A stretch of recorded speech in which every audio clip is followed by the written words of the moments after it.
Have you ever realized that no one really cares as much as you think they do? Not about your struggles, not about your worries, not about the nights you lie awake replaying every mistake. At first, that truth feels brutal, almost unbearable, but the moment you accept it, something shifts. You stop begging for recognition, you stop waiting for someone to validate your existence, and you finally begin to take back the power that was always yours. The Stoics knew this secret well. Marcus Aurelius, Seneca, and Epictetus all lived with the awareness that freedom begins the moment you stop expecting others to carry your burdens. And when you embrace this, everything changes. Silence becomes a teacher. Solitude becomes strength. Rejection becomes redirection. You no longer depend on the outside world to define your worth. You build it yourself, unshakable, untouchable. In this episode, we'll uncover 10 of the most powerful Stoic lessons you will ever hear. Each one is designed to break illusions, sharpen your mind, and show you that you don't need applause, care, or validation to rise. These truths are not comfortable, but they are transformative. If you're ready to see the world and yourself with new eyes, stay with me. And if you find value here, consider joining our growing community by subscribing to Stoic Reflections. Not because you owe it, but because together we are building a space of clarity, strength, and timeless wisdom, something the world deeply needs. 1. The death of expectation. Few things enslave the human mind more than the silent weight of expectation. We expect others to notice our effort. We expect them to recognize our pain. We expect care, loyalty, gratitude, respect. And when these expectations are not met, we feel betrayed, invisible, abandoned. But the Stoics warned against this trap. Marcus Aurelius wrote, "When you are offended at someone's fault, turn to yourself and study your own failings. Then you will forget your anger." In other words, the more you demand from others, the more you chain yourself to disappointment. The moment you stop expecting, you reclaim your freedom. Expectation is dangerous because it secretly ties your well-being to forces outside of your control. If you expect praise, you hand strangers the keys to your mood. If you expect loyalty, you give others power to devastate you with their betrayal. If you expect life to always be fair, you will collapse the moment injustice arrives. The Stoics understood this deeply. Epictetus warned his students, "Don't hope that events will turn out the way you want. Welcome events in whichever way they happen. This is the path to peace." His wisdom is not about cynicism, but liberation. By letting go of expectation, you are no longer at the mercy of what others do or fail to do. Seneca went further. He explained that much of our suffering comes not from life itself, but from the stories we create about it. We expect things to unfold according to our script, and when reality resists, we suffer twice. Once from the event, and once from the broken expectation. He urged his students to prepare their minds for reality, not fantasy. If you expect hardship, you are never shocked when it arrives. If you expect nothing from others, their kindness feels like a gift, not a debt they owe you. Think about how much lighter life becomes when you release this burden.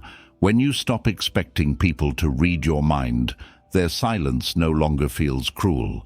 When you stop expecting constant recognition, your work becomes its own reward. When you stop expecting the world to understand your struggles, you discover the strength of carrying them with dignity.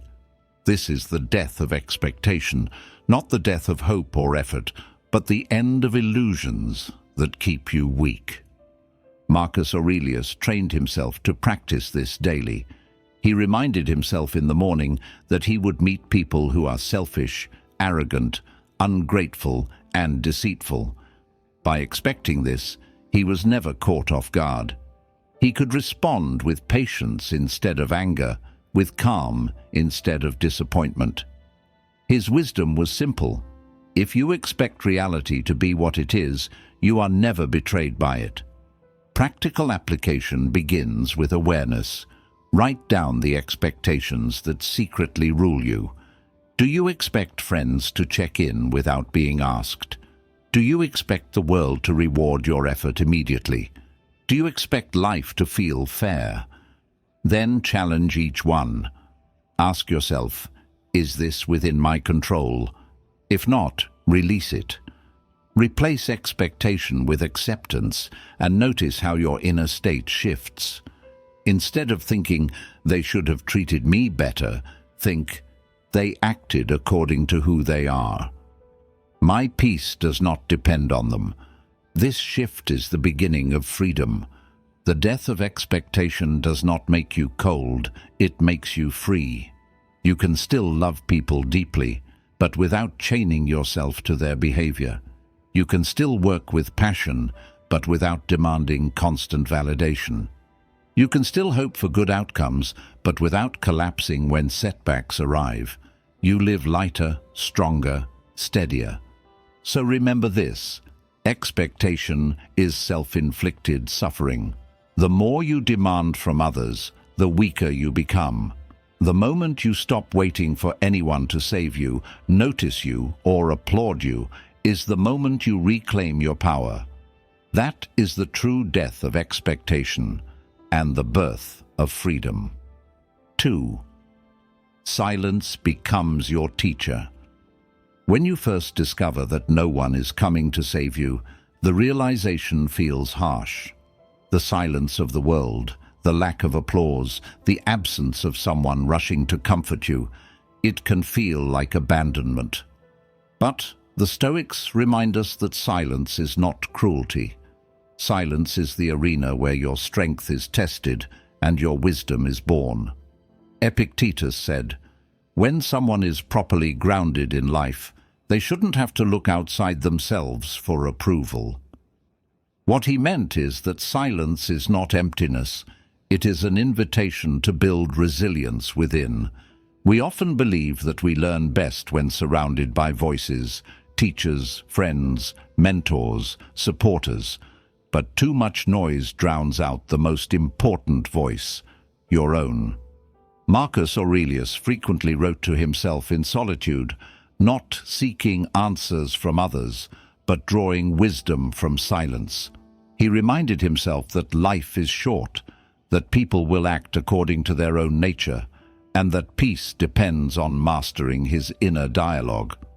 Without solitude, these reflections would have been impossible. Silence was his teacher, and his lessons became timeless. Seneca also spoke of silence as a crucible for wisdom. He argued that constant noise, the demands of crowds, the rush of business, the chatter of others, makes the soul restless and distracted. He wrote letters from moments of retreat, explaining that solitude and stillness sharpen perception. Only in silence, he believed, can a person measure what is truly essential. The lesson is clear. The absence of external voices allows the inner voice to speak louder. But silence is difficult because it exposes us.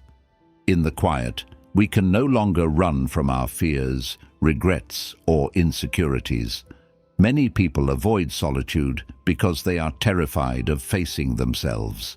They seek validation, distraction, or endless company, not because they love it, but because it shields them from silence. The Stoics, however, embraced it. They knew that if you can withstand silence, you become unbreakable. You learn to comfort yourself, to guide yourself, to strengthen yourself without needing an audience.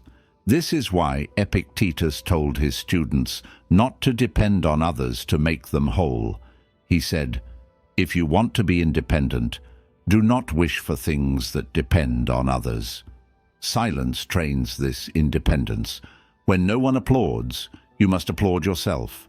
When no one rescues you, you must carry yourself. When no one answers, you must create the answers. Slowly, you realize that the quiet is not empty at all.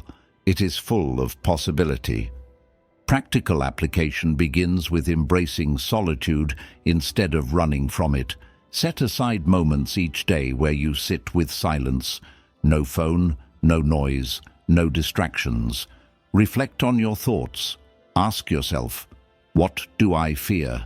What am I avoiding? What truths am I hiding from in the noise of daily life? At first, this feels uncomfortable, even unbearable. But as you continue, silence transforms from enemy to ally. It clears the fog and sharpens your mind. In silence, you also learn emotional control. Without constant validation, you discover that your emotions rise and fall without external influence. You learn to watch them instead of being consumed by them. You begin to see anger, sadness, and fear as temporary visitors, not permanent truths. This awareness is the foundation of Stoic calm, understanding that your mind is the final authority, not the noise around you. Marcus Aurelius captured this beautifully when he wrote, "Nowhere can man find a quieter or more untroubled retreat than in his own soul." That retreat is silence. It is not isolation from the world. It is connection with the deepest part of yourself.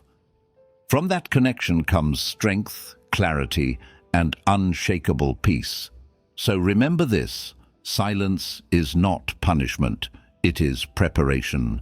It strips away illusions, teaches you self-reliance, and sharpens your vision. When you stop fearing silence, you turn it into your greatest teacher. And once you can thrive in the absence of applause, you will never again depend on it. 3. Detach from being seen. One of the deepest traps a human can fall into is building their entire identity around being noticed. From a young age, we are conditioned to crave recognition, praise from parents, approval from teachers, validation from peers. This hunger follows us into adulthood, where we measure our worth by how many eyes are watching, how many people applaud, how often we are remembered. But the Stoics warned that this dependence on being seen is a kind of slavery. Marcus Aurelius wrote, "The opinion of 10,000 men is of no value if none of them know anything about the subject." In other words, being seen is not the same as being valued, and it certainly is not the same as being free. When you tie your self-worth to visibility, you become invisible to yourself. You perform not for your own growth, but for the applause of others. You bend your values to gain approval. You exaggerate your achievements so they seem more impressive. You sacrifice authenticity to be noticed, and in the process, you lose the only recognition that matters, your own. This is why detaching from being seen is such a powerful act. It is not indifference, it is liberation. Epictetus was clear on this point. He told his students, "If you wish to improve, be content to be thought foolish and stupid." Improvement often happens in obscurity. Growth is not glamorous. When you learn in silence, when you discipline yourself in private, when you fail without an audience, you may look invisible to the world, but in truth, you are building something that cannot be shaken. To detach from being seen is to choose depth over display, substance over performance. Seneca too criticized those who lived only to be noticed. He believed that true strength lies in living according to reason and virtue, not in chasing recognition.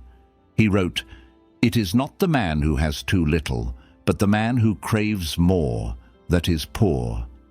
The same applies to recognition. The more you crave it, the more starved you become, no matter how much you receive. But the man who detaches from it is rich, because he needs nothing outside himself to confirm his worth. Modern life magnifies this trap through constant exposure. Social media, endless comparisons, the urge to display every detail. These feed the addiction to being seen. The irony is that the more we try to be visible, the emptier we often feel. True presence does not come from noise, it comes from silence. The Stoics would say, live in such a way that even if no one ever saw or praised you, your life would still be worth living. Practical application means shifting your focus inward. Instead of asking, did they notice me? Ask, did I stay true to my values? Instead of craving the spotlight, practice contentment in obscurity.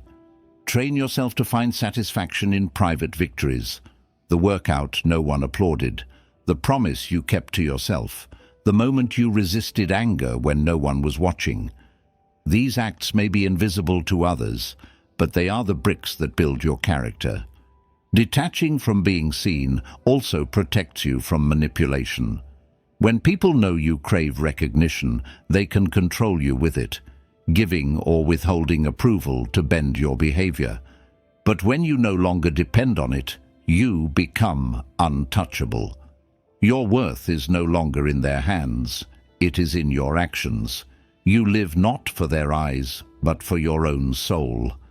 Marcus Aurelius reminded himself of this truth when he wrote, "Be content with what you are, and wish not to be elsewhere or otherwise." To detach from being seen is to finally live according to this wisdom. You no longer need the gaze of the world to feel alive. You begin to see yourself clearly, and in that clarity, you discover freedom. So remember this, the hunger to be noticed makes you invisible to yourself. The moment you let go of the need to be seen is the moment you start to truly live. The Stoics did not seek applause, they sought virtue. Follow their path, and you will find that greatness does not require visibility. It requires authenticity. 4. Rejection is redirection. One of the greatest illusions we suffer from is the belief that rejection is proof of our inadequacy. When someone ignores us, dismisses us, or closes a door in our face, we translate that event into a statement about our worth. I am not enough. I am unworthy. I am a failure. But the Stoics challenge this illusion. Marcus Aurelius wrote, "Choose not to be harmed, and you won't feel harmed. Don't feel harmed, and you haven't been."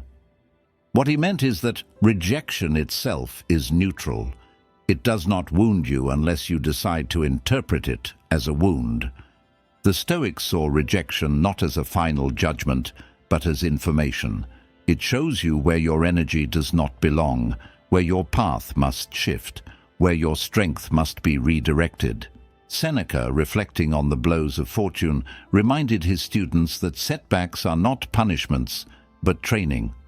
Difficulties strengthen the mind, as labor strengthens the body. Rejection is one of those difficulties. It stings, but it points you toward growth. Epictetus was especially clear on this. He warned his students never to tie their peace to external acceptance. If you want to be free, do not wish for things to happen as you wish, but wish for them to happen as they do. This includes rejection. If someone turns away, if an opportunity closes, if recognition is denied, accept it as it is and redirect your energy where it will be valued. In this acceptance, you are never broken, only guided. Think of rejection as nature's way of pruning. Just as a gardener cuts away branches that no longer serve the tree, life cuts away paths, people, and possibilities that do not serve your growth. At first, the cut feels like loss, but in time, it reveals itself as space. Space for healthier growth, stronger branches, clearer direction. The Stoics would say, do not curse the pruning. Trust that it clears the way for something better aligned with your purpose. Modern life often teaches the opposite.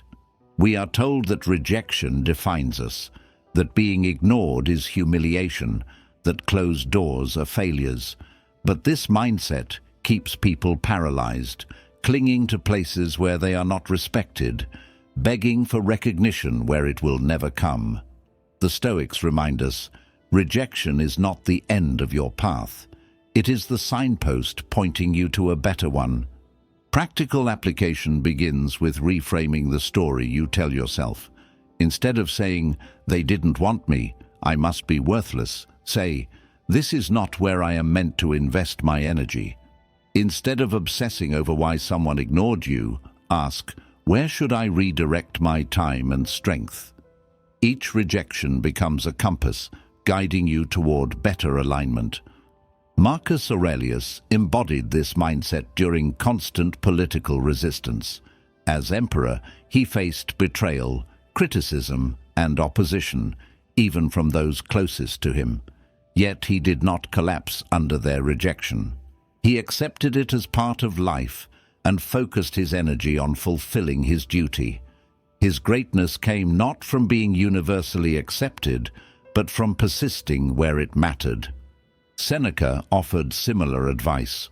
Do not measure yourself by others' acceptance. If your path is guided by reason, virtue, and discipline, then rejection cannot harm you. In fact, it sharpens you. It teaches resilience, self-reliance, and independence. Each closed door becomes an opportunity to test your strength, to prove to yourself that your worth is not for others to grant or deny. So remember this: rejection is not the world telling you that you are weak. It is the world telling you that your energy belongs elsewhere. It is redirection, not defeat. The Stoics lived by this truth, refusing to tie their peace to the acceptance of others. Follow their wisdom, and you will see rejection not as a wound, but as a teacher, one that points you toward freedom, clarity, and strength. 5. Self-reliance is real freedom. One of the deepest truths in Stoic philosophy is that the moment you stop outsourcing your peace to others, you stop being fragile. Most of our suffering comes from believing that we need someone else to validate us, rescue us, or make us whole. But when you place your happiness in the hands of others, you hand them the power to destroy it. Marcus Aurelius wrote, "It never ceases to amaze me. We all love ourselves more than other people, but care more about their opinion than our own." This is the essence of dependence, valuing external voices above your own. Real freedom begins when you break this pattern and learn to rely on yourself. Self-reliance is not isolation or coldness. The Stoics were not against community, friendship, or love. They valued these deeply, but they warned against dependency, the idea that without someone else's approval or presence, you are incomplete. Epictetus said, "When you are offended at any man's fault, turn to yourself and study your own failings. Then you will forget your anger." His point was clear: always bring the responsibility back to yourself. When you rely on yourself to process pain, to grow, to heal, no one else has the power to shatter you. Seneca often described how people weaken themselves by tying their peace to fortune, to status, or to the love of others. These things are fragile, temporary, and outside your control. He warned, if you are pained by any external thing, it is not this thing that disturbs you, but your judgment about it. In other words, relying on what is not yours to control makes you a prisoner. Relying on your own reason, discipline, and choices makes you free. Modern life constantly tempts us to seek external solutions.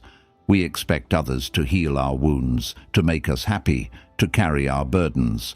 But this expectation is what keeps us weak. Self-reliance does not mean rejecting help when it comes. It means not depending on it for survival. It means being able to stand alone when necessary, to carry your own weight, to remain unshaken when support is absent. Think of Marcus Aurelius, who faced plague, betrayal, and constant political strife. As emperor, he could not always count on loyalty or comfort. Yet his meditations reveal a man who turned inward for strength. He reminded himself that no matter how chaotic the empire became, his mind remained his own. That inner fortress was his true power, his unshakable freedom. Practical application begins with small steps. Instead of expecting others to solve your problems, ask, "What can I do now with what I have?" Instead of seeking constant comfort from friends or family, practice sitting with discomfort and guiding yourself through it. Build daily habits that make you strong: discipline, reflection, self-control. Each time you face hardship without collapsing into dependency, you add another brick to your fortress of self-reliance. The beauty of self-reliance is that it does not make you harder to love, it makes you easier to respect. People admire those who stand firm, who do not beg for validation, who do not crumble at rejection. When you no longer need others to make you whole, you can engage with them from strength, not desperation. Your relationships become healthier because they are based on choice, not on need. So remember this: self-reliance is real freedom. It is the power to stand when others walk away. It is the ability to heal without begging for care. It is the quiet strength of knowing that no matter what happens outside, your inner world remains unshaken. The Stoics remind us that the one who masters himself is freer than the one who rules nations. Build this freedom daily, and you will discover that self-reliance is not loneliness, it is liberation. 6. Privacy protects your power. In a world obsessed with exposure, the Stoics would remind us of a forgotten truth. Not every wound needs an audience. Not every struggle requires broadcasting. Not every thought should be laid bare. The more you expose, the more you dilute your own strength. The more you keep sacred, the more power you retain. Marcus Aurelius wrote, "The more we value things outside our control, the less control we have." When you hand your private struggles to the crowd, you give them control over your healing, your growth, and your peace. Privacy, instead, turns pain into wisdom rather than performance. Today, we live in an age where privacy is almost seen as weakness. People are encouraged to share every detail of their lives, successes, failures, wounds, even moments of grief, for likes, validation, and recognition. But what does this achieve? It often leaves the soul emptier, because instead of processing pain quietly and deeply, it gets scattered across 100 shallow opinions. The Stoics would say this disperses your energy, making you fragile. Epictetus warned, "If you want to improve, be content to be thought foolish and stupid." Improvement often happens in silence, hidden from public view. Seneca also emphasized restraint. He urged people not to make a spectacle of their suffering. He believed that strength is proven not by how loudly you declare your pain, but by how quietly you endure and transform it. He wrote, "It is difficulties that show what men are. To turn every difficulty into a performance is to weaken its lesson. To keep some struggles private is to allow them to refine you in secret, shaping you into someone whose strength does not depend on external recognition. Privacy protects your power because it prevents dilution.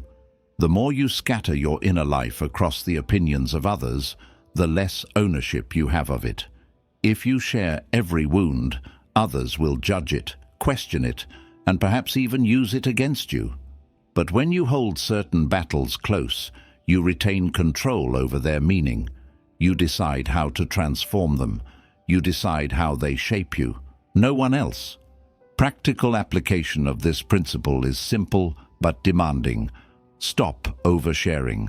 You don't need to announce every failure, every hurt, every dream.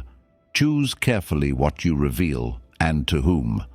Keep your deepest struggles sacred and process them in solitude, reflection, or in the company of only the wisest and most trusted. When you protect your inner life this way, you preserve your energy for growth rather than scattering it for attention. Marcus Aurelius himself modeled this. His meditations were never written for the public. They were his private reflections, a dialogue with himself, a space to process his pain and discipline his mind. Had he written them for applause, they would have been diluted.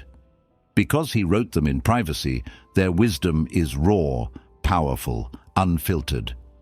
His greatest strength came not from performance, but from honest self-reflection.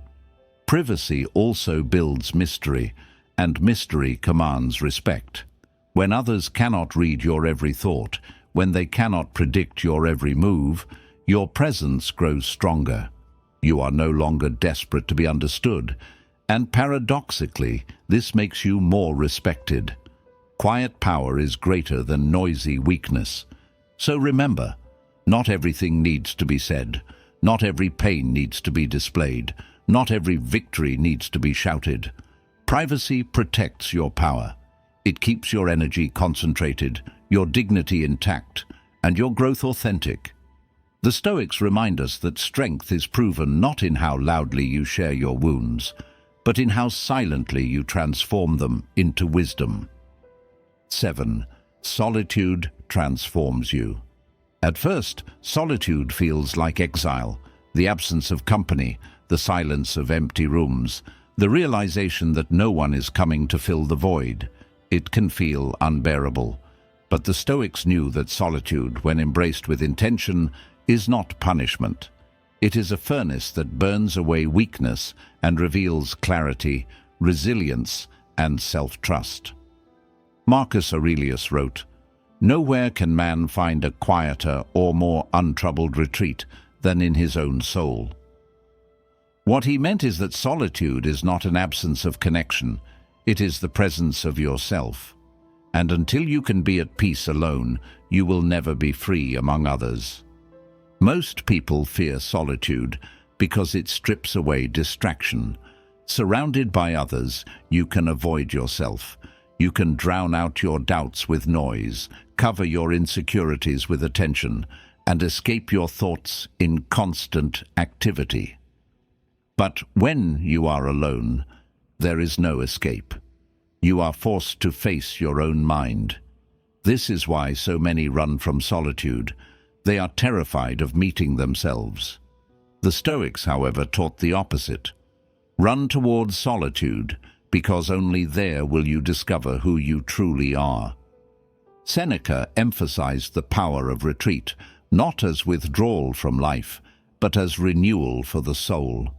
He wrote, "We should withdraw into ourselves, for it is in the inner man that truth dwells." To him, solitude was not laziness or cowardice, it was a workshop for the spirit. In solitude you reflect, you reorder your values, you sharpen your discipline. Without it, you risk living a life that is reactive, shallow, and entirely shaped by the noise of others. Epictetus also urged his students to practice self-sufficiency. He reminded them that relying too much on company, applause, or external validation makes the soul fragile. When you are alone, call this condition peace and freedom, and look upon it as the way that the gods live. This reframes solitude not as loss, but as privilege.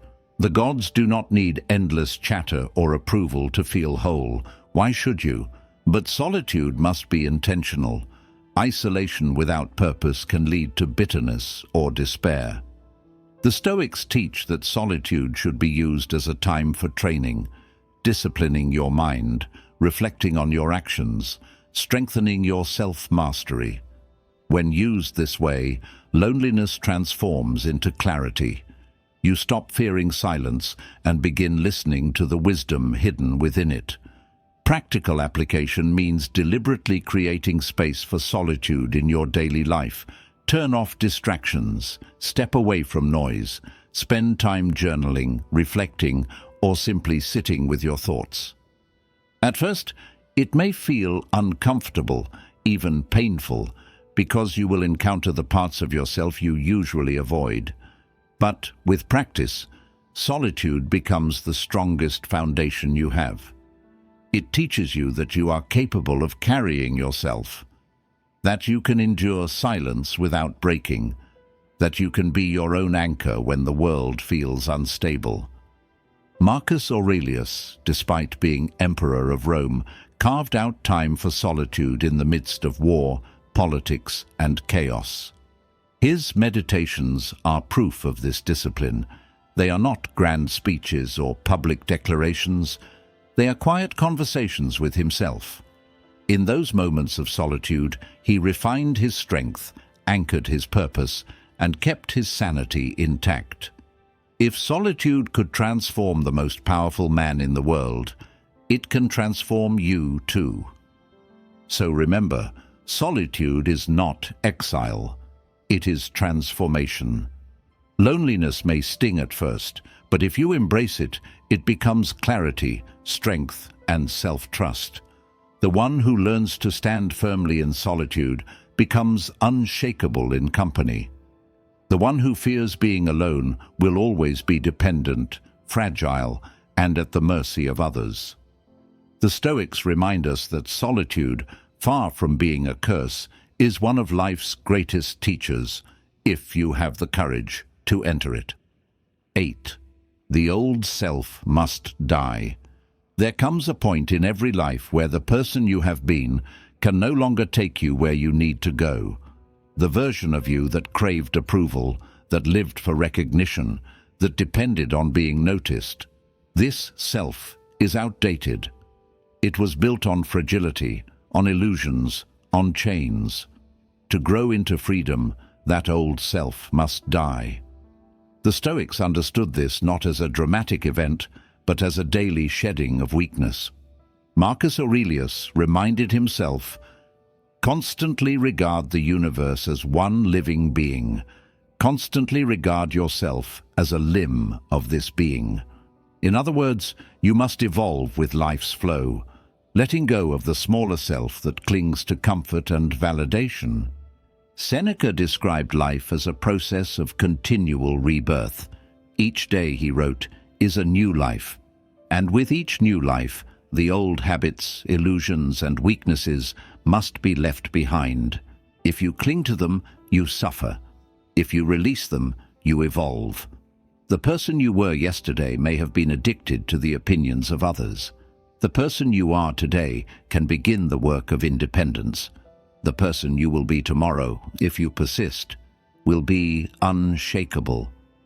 The old self's death is not tragedy. It is progress. Epictetus put it bluntly. Why then are you not content to be improved? Only see what you were before and what you are now. He encouraged his students to recognize their growth, not as a betrayal of the old self, but as proof of transformation. But he also warned that improvement requires sacrifice. The old self will resist. It will cling, protest, and beg to survive. It whispers, stay the same, stay comfortable, stay noticed. To reject this voice is painful but necessary. This death is not about hating who you were. It is about honoring who you are becoming. The self that chased validation served a purpose.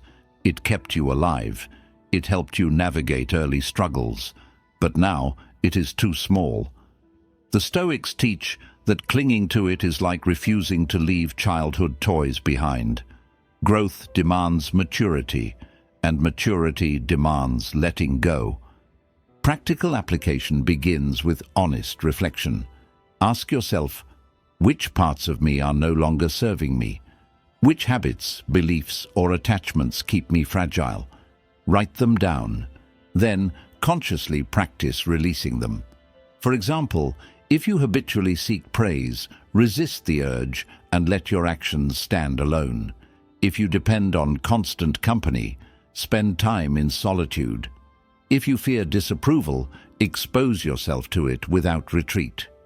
Each time you choose the new self, the old self weakens. Marcus Aurelius practiced this daily death by reminding himself that life itself is fleeting. He wrote, "Think of yourself as dead. You have lived your life. Now take what's left and live it properly. By imagining himself already dead, he freed himself from the illusions of the old self. He no longer needed approval or recognition. What mattered was living according to virtue, here and now. Seneca too embraced this concept of daily death. He argued that death is not just the end of life, but a process that happens constantly. Each day the old self dies, and a new one emerges. To resist this process is to stagnate. To embrace it is to evolve. When you let go of the outdated self, you create space for the stronger self to emerge. So remember, the old self must die. The version of you addicted to approval, fragile in solitude, desperate to be noticed, that self cannot carry you into freedom. Do not mourn its death. Honor it for what it was, then let it go. In its place, build the self that is calm, disciplined, self-reliant, and unshakable. This death is not the end.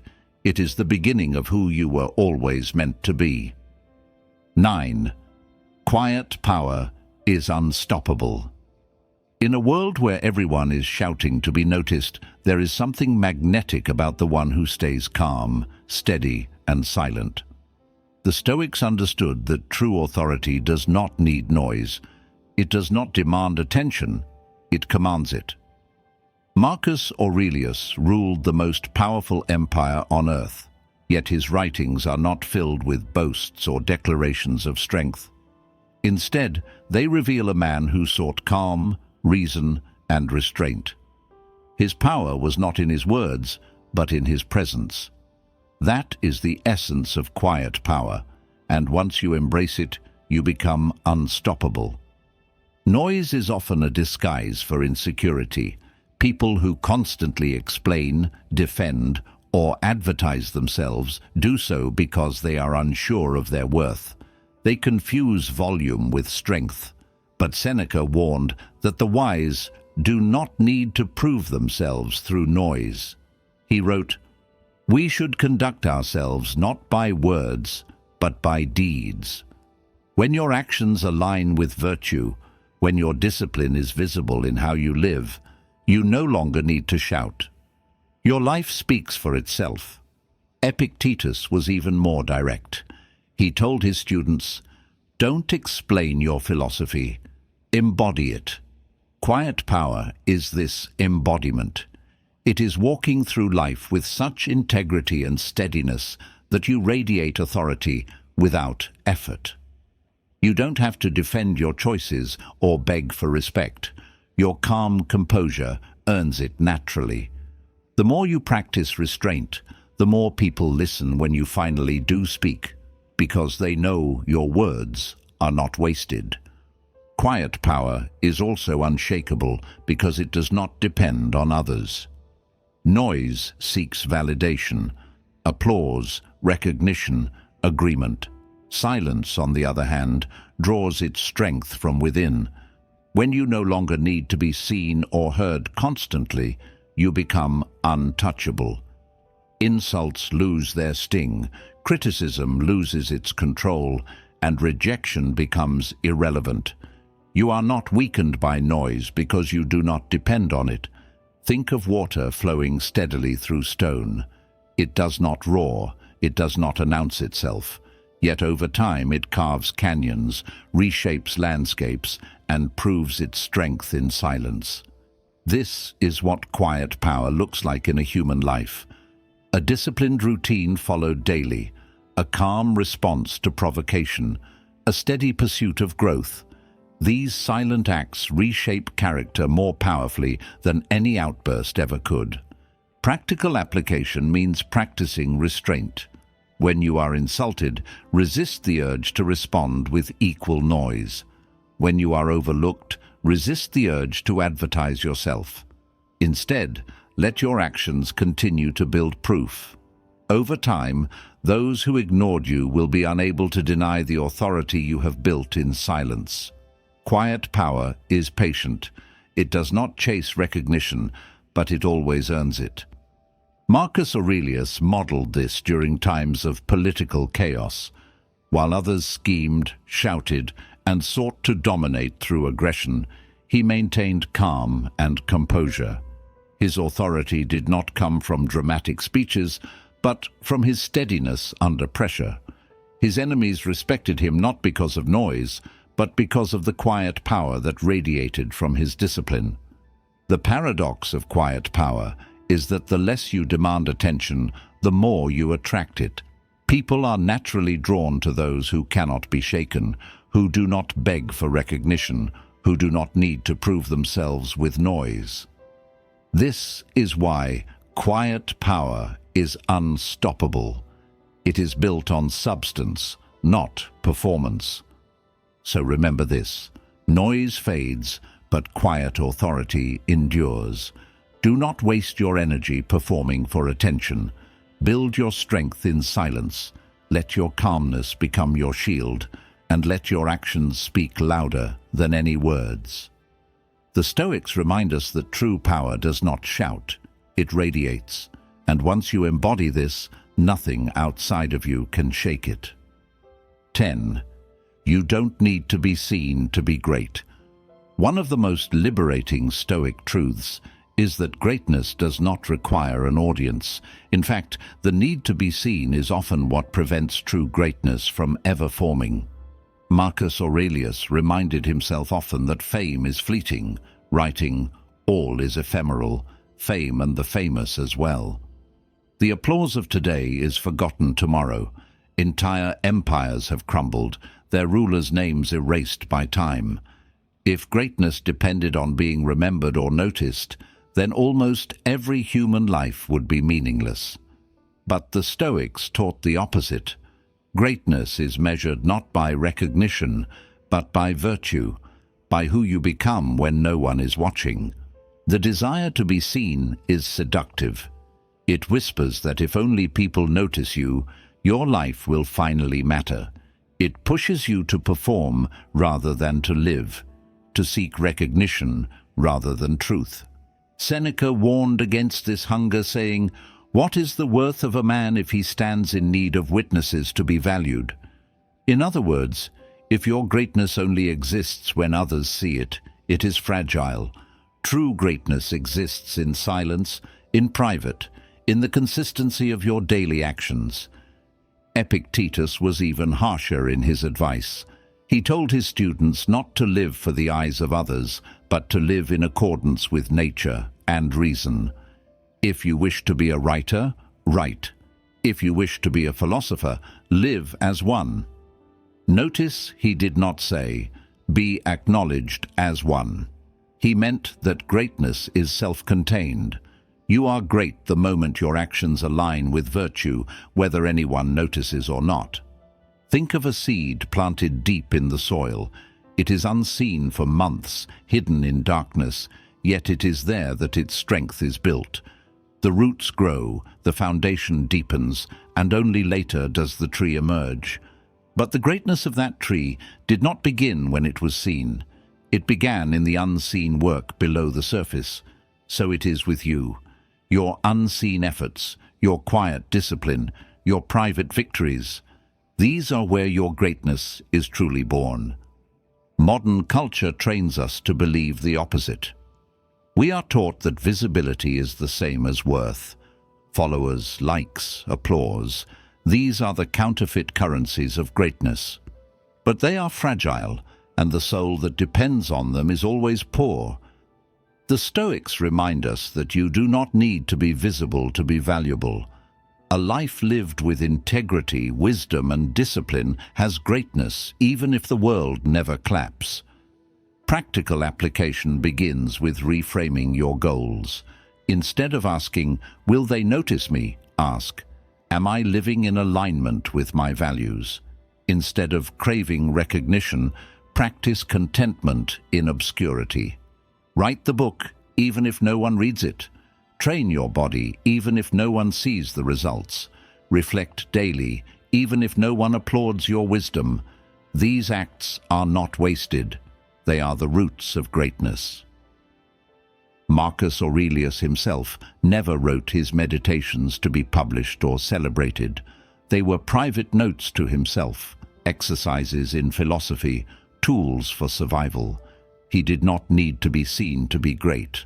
And yet, precisely because he wrote without seeking recognition, his words carry unmatched authenticity and strength, echoing across centuries. His greatness was not in being seen, it was in being true. So remember this: you don't need to be seen to be great. You don't need applause, validation, or an audience. You need discipline, self-mastery, and alignment with virtue. The world may ignore you now, but that does not make your life meaningless. True greatness is self-contained. Build it in silence, live it in action, and let time itself bear witness. Recognition may or may not come, but your greatness does not depend on it. At the end of all these reflections, the Stoics leave us with a truth both unsettling and liberating. You do not need to be noticed, applauded, or even remembered to live a great life. The world may never care about your struggles, but that does not diminish your strength. Recognition may never come, but that does not erase your virtue. The crowd may stay silent, but within that silence, you discover the voice that truly matters. Your own. Marcus Aurelius, Seneca, and Epictetus remind us that freedom begins the moment we stop depending on others to define our worth. The death of expectation frees us. Silence teaches us. Solitude strengthens us. And when the old self that craved approval finally dies, what remains is something unshakable. Quiet power, self-reliance, and the unbreakable truth that greatness can exist even in obscurity. So carry this with you. You don't need to be seen to be great. You don't need to be validated to live with purpose. Build your life in silence, protect your dignity with privacy, and trust that the roots you cultivate unseen will grow into a presence the world cannot ignore. If this message has given you strength, I invite you to subscribe to Stoic Reflections, to like this video, and to share your thoughts in the comments. Not because validation is needed, but because together we are building a community that chooses depth over noise, wisdom over distraction, and timeless strength over fleeting applause.